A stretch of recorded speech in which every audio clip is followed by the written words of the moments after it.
Mes chers amis de Café Évangile, quand il commença, Jésus avait environ 30 ans. Il était, à ce que l'on pensait, fils de Joseph, fils d'Élie, fils de Matthathie, fils de Lévi. Chers amis, l'une des deux options de l'évangile d'aujourd'hui est la généalogie de Jésus selon Saint Luc. Rappelons que l'évangile de Matthieu présente également une généalogie de Jésus. La version de Matthieu est peut-être plus familière car elle figure au tout début de son évangile. Bien que les deux généalogies diffèrent sensiblement pour diverses raisons, elles ont toutes deux pour but de retracer la lignée de Jésus. Saint Luc insère la généalogie de Jésus au chapitre 3 de son évangile après le baptême de Jésus et juste avant son ministère public. Il présente la généalogie dans l'ordre croissant, en commençant par Jésus et en terminant par Adam, identifiant ainsi 77 générations. Matthieu présente la généalogie dans l'ordre descendant, en commençant par Abraham et en terminant par Jésus, ce qui permet d'identifier 48 générations.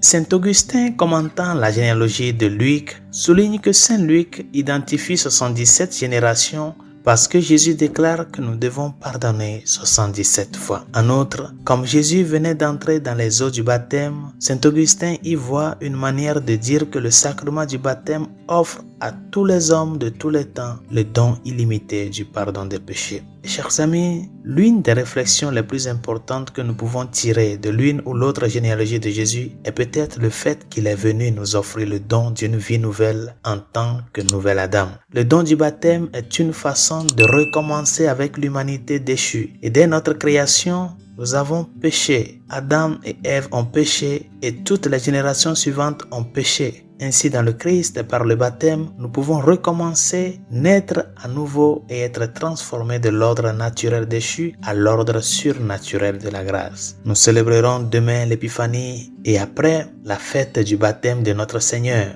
Ensuite, nous entrerons dans le début du temps ordinaire au cours duquel nous nous pencherons sur le ministère public de Jésus. Ce faisant, nous devons régulièrement nous rappeler la raison pour laquelle Jésus est venu. Il n'est pas venu simplement pour nous inspirer ou pour nous enseigner sa sagesse. Il est venu pour sauver l'humanité déchue, conformément au plan parfait du Père. Le plan du Père a commencé au début des temps, lorsque l'humanité est tombée en disgrâce. À partir de là, le Père a préparé le monde à la venue de son Fils divin par l'intermédiaire de générations successives de prophètes, de prêtres et de rois. Et lentement, il a révélé son plan de salut jusqu'à ce qu'il se réalise et se perfectionne en la personne de son Fils bien-aimé. Résolution de ce jour. L'amour de Dieu s'est fait chair en la personne du Christ. Il est le Dieu qui, par amour aux hommes, s'est fait homme. Et il est venu te rapprocher plus à Dieu en faisant sa demeure auprès de toi. Quelle conscience tu as de que Dieu est au milieu de toi, de que Dieu est au milieu